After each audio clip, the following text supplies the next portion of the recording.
Namomroblema ka kung nasan yung plaka mo. O di kaya naman, gusto mo bang makuha yung LTO plate mo nang hindi mo na kailangang pumila at madideliver sa bahay mo? O kaya naman, nakabili ka ng segunda mano ng motor o sasakyan at hindi mo alam kung saan nakagilapin ang plaka mo? Yan ang mga pag-uusapan natin ngayon. LTO plates.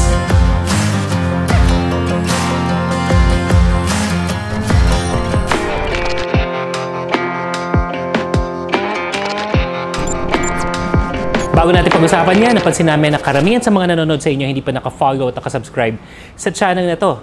Magkakayo may tutulong na inyong mga like at comments para mas marami pang makaalam ng mga updates na ganito. Maliit na bagay sa inyo, malaking bagay sa amin. Matapos natin i-discuss nung nakaraan yung update sa transfer of ownership, marami sa inyo ang nag-request sa pag-usapan natin ng proseso tungkol sa LTO plate. Hindi pag-usapan natin. With the direction ng LTO at saka ng ating presidente para mas mapadali ang ilang mga proseso pagdating sa mga updates patungkol sa LTO processes, isa na nga sa mga proyekto na yan ang pag-launch o pagbibigay sa atin ng LTO tracker. This is actually a website kung saan maaari tayong maka-avail or maaari nating makita ang ilan sa mga updates pagdating sa ating driver's license o pagdating sa status ng ating mga LTO plates. Pero sa video na to, mag-focus ang usapan natin sa LTO plates. Bago tong LTOtracker.com na to, matatandaan natin na para tayo makakuha ng update sa lisensya o kaya naman yung LTO plates is we have to go directly sa LTO. At para naman makimit to, kailangan nating pumila, mag-accomplish ng mga forms, and actually without even the assurance kung makukuha ba natin yung mga plaka natin. Yung iba naman forever nang naghihintay sa update ng mga kanya-kanyang kasa nila kung ano na nga bang status ng plaka. Pag sinabi ng kasa, ng dealer, actually even ng LTO office na wala pa, hinihintay pa, or pinaprocess pa, wala na tayong magagawa doon. So, the LTOtracker.com, yun yung website na pupuntahan natin, sanctioned by the LTO, is actually a simpler process, mas convenient na rin yan para malaman natin yung totoong status ng mga plaka natin. And we can accomplish that at our own time. Mapagamit mo yung phone mo, nasa kwarto ka, gamit mo yung computer mo without having to go to any of the LTO offices. Isa na rin sa objective ng LTO tracker na to is really to eliminate and give updates and status dun sa mga backlog plates.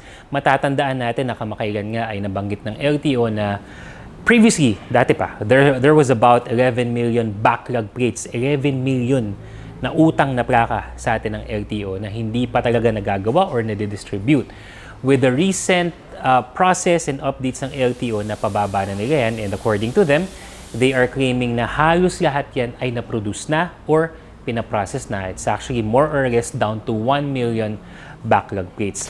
As of today, 1 million na lang ang ating backlog, and the rest have been produced and ready to dispatch to various LTO regional offices nationwide. Remember mga brother that we are only talking about backlog. Yung mga nabili na ng mga netong taon na to, kahit nung last year 2024, mas mabilis na ang pag-release ng mga plaka ngayon. So ano nga ba ang mga dapat natin gawin para makita natin ang status ng ating mga LTO plates? Mapa-brand nyo yan, nakakabili mo lang ng sasakyan o ng motor mo, o kaya naman nakuha mo ng segunda mano o kaya sa mga repossessed dealerships. Isa-isay natin.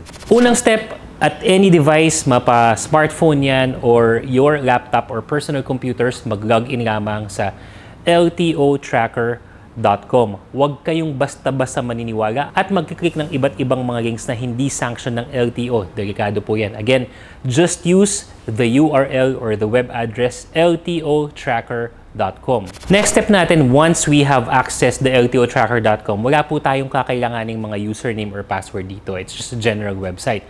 Magkakaroon tayo ng dalawang option. The first tab is the driver's license, where you can check the status of yung mga renewal ng lisensya, delivery, etc. Pero gaya ng sabi ko kanina, hindi yan ang pag-uusapan natin. Sa puntong to or sa video na to, pag-uusapan natin yung tungkol sa LTO plates. So at this point, i-click mo lamang yung tab that says plate number. Once you click the plate number, ang kailangan mo lang i-input dyan is your actual plate number. Saan makikita yan? Kadalasan yan ay nakikita sa OR or official receipt ng inyong motor.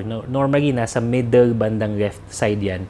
May kita mo na dyan yung plate number mo kahit wala pang na-release na physical plate sa'yo. O kung sakali naman na wala pang assigned plate yung sasakyan mo, you can use the MV file number. Ang MV file number naman ay may kita sa Certificate of Registration. Yun yung medyo mahabang numero. Yan, pwede rin niyang gamitin para matrack kung nasa na yung plate mo. When inputting the plate number, mga brother, Ako sa paggamit ko, wag na natin lalagyan ng space. So, ang plate number natin is 123 ABC. Yun ang i-type mo. Wag 123 space ABC. Tatanggalin natin yung space. 123 ABC. Pagkatapos mo input yung mga details niyan, ititik mo lang yung consent box, tapos submit. Sample na natin itong Invictus 160 ko from Bristol Motorcycle Philippines. Isa sa mga bagong 160cc scooter ngayon. Etong motor ko na to, nakuha ko na yung papel, pero wala pa yung plaka. Pero sa aking official receipt, ito yung sasabi natin, where you can see the plate number, input ko ngayon yung 340 XXP. Yan yung naka-assign na plaka para dito sa aking Invictus. Ngayon, ang lumalabas sa akin ngayon is the status is your plate number is ready for pickup. Yan. Tapos mapapansin nyo, sa bandang baba ng page na yan is nakalagay kung saang LTO branch available yung plaka na yan. In fact, okay na rin na meron ng link papunta sa Google Maps kung saan mismo yung exact location where you can pick up your plate number para dito sa motor ko. May mga pagkakataon naman na pag input mo ng plate number, hindi siya necessarily magsasabi na nasa LTO siya for pickup. There will be statuses na sasabihin your plate number is ready pero available na siya sa kasa. Unfortunately, para sa website na to, hindi niya pa mabibigay yung mismong kasa, kung anong dealership yan, anong address yan. So you would really have to know kung alam mo naman siguro kung saan mo binigay yung motor mo, sa mga segunda manong motor naman, pwede mong tanungin yung napagbilihan mo ng motor kung saan kasa nila nakuha yung motor na yan. Kung saan pwede mong i-pick up yung plate number mo.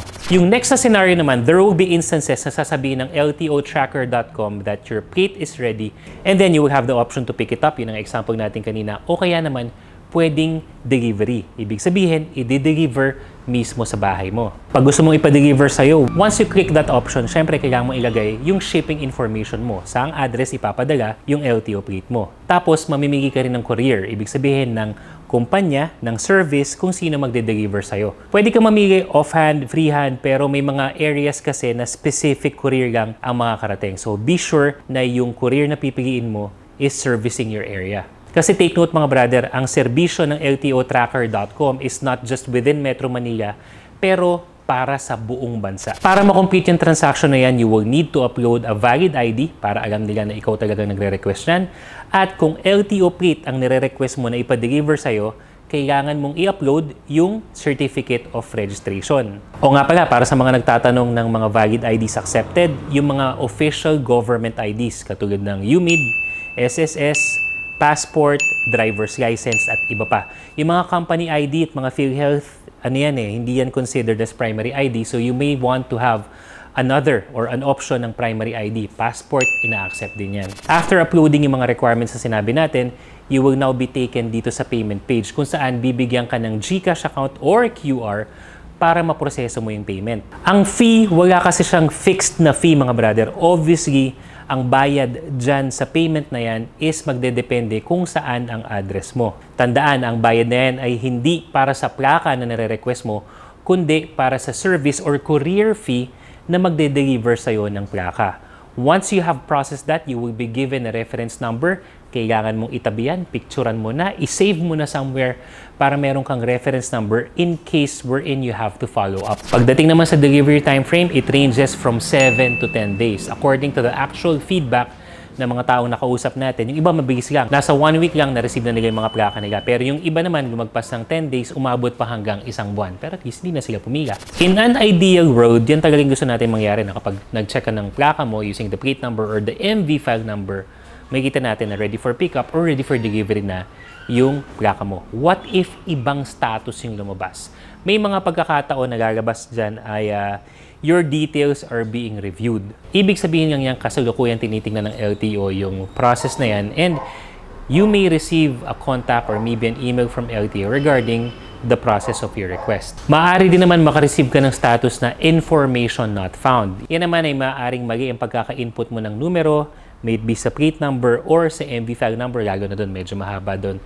Kaya i-re-encode mo na lang or ulitin mo na lang yung pagpindot or pagpasok ng detalye ng plaka or MV file number mo. Kapag ikaw naman ay nakatanggap ng status na your details is rejected, maaring may mali or inaccurate dun sa information na in-encode mo. Likewise, makakatanggap ka ng email detailing kung bakit na-reject yung information mo. So kapag nakatanggap ka na ng email kung bakit rejected yung request mo, then balikan mo or hintayin mo yung email sa'yo kasi dun i-detalye kung bakit yung rejected para naman maitama mo and then you can reprocess your request. Maaari ka rin naman makakita ng status na your plate number is already received. Ang ibig sabihin lang nun, na-deliver na yung plaka. So kapag hindi mo pa natanggap yan, you may reach out to follow up. Remember yung reference number kanina kung saan pinrocess mo yung delivery ng plate mo, pwede mong gamitin yan para matrack naman kung saan na-deliver. Baka naman kasi may nag-receive na iba na kasama mo sa bahay, hindi lang nasabi sa'yo. Ang status naman kapag your plate number is processing, ang ibig sabihin lang yan is that LTO is already in the process of shipping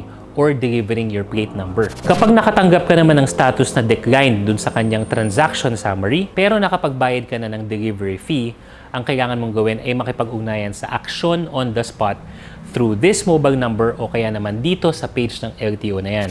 Ang gagawin naman nila dyan once you coordinate with action on the spot is papalitan nila yung status mo para magtuloy-tuloy yung proseso mo hanggang ma-deliver yung nire-request mong plaka sa'yo. Pretty much yun yung mga status na makikita natin when it comes to filing or requesting for delivery or pickup ng iyong LTO plate. If there are any questions, maaaring comment nyo dito. Try natin sagutin yan. O kaya naman, baka may mga brother tayo na naka-experience ng tanong nyo, maaaring ding sagutin ng mga brother natin para mag-share na tayo ng mga information. Or if you want to go directly sa LTO, pwede kayong kumontak sa Action on the Spot or the LTO social media page para mas rekta na yung mga tanong nyo. Hanggang dito naman yung video natin mga brother. Again, for more motorcycle news, updates, and tips, lalong-lalo na pagdating sa mga ganitong usapin. Be sure to follow lahat ng mga social media pages natin, katulad ng TikTok, Facebook, Instagram, and YouTube. Till your next video mga brother. Salut!